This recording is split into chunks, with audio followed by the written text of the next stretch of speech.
و تنها چیزی که میخوام بگم اینه که اگه رفتین دلمون براتون تنگ میشه. یه خونه ای هست که صابخونش آمریکاست، یه کارخونه ای که صاحبش کاناداست،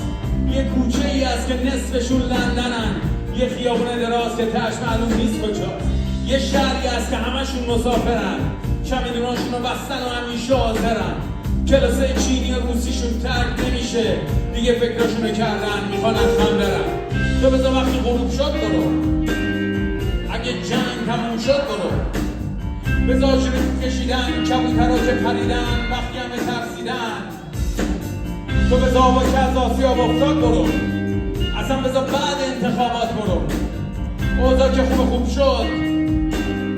همه جا بزن و بکوب شد، هر وقت زیر پات خالی شد برو، زندگی که پوچ تو خالی شد برو، وقتی نور خونه ضعیف شد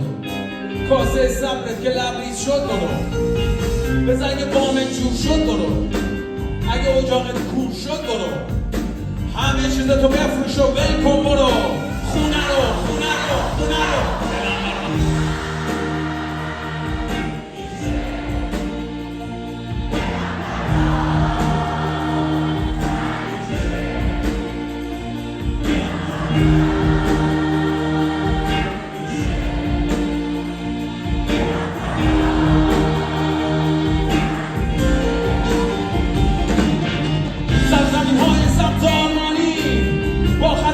لوکس و مجانی،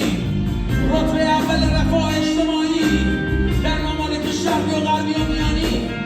آدمسای خارجی در کمپ‌های متنوع، بیمه عمر تا سرحد من، فرصت‌های طلایی استثنایی،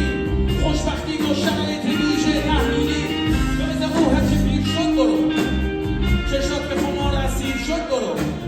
توی روز بارونی نمناک و خیس رویای قدیمیت که تعبیر شد برو، تو به آسمون که افتاد رو زمین برو، اگر چنان گشت و چنان شده چنین برو، با چشمای پف کرده و نمناک و حزین، اگه بهتر از این شد و بدتر از این، تو به وقتی پاییز شد برو،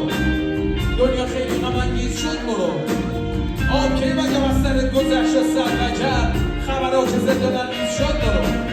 تو به وقتی که چیز شد برو، خون رقیبت که غلیظ شد برو، همسایه دیوار به دیوار به دیوار همه رو ول کن.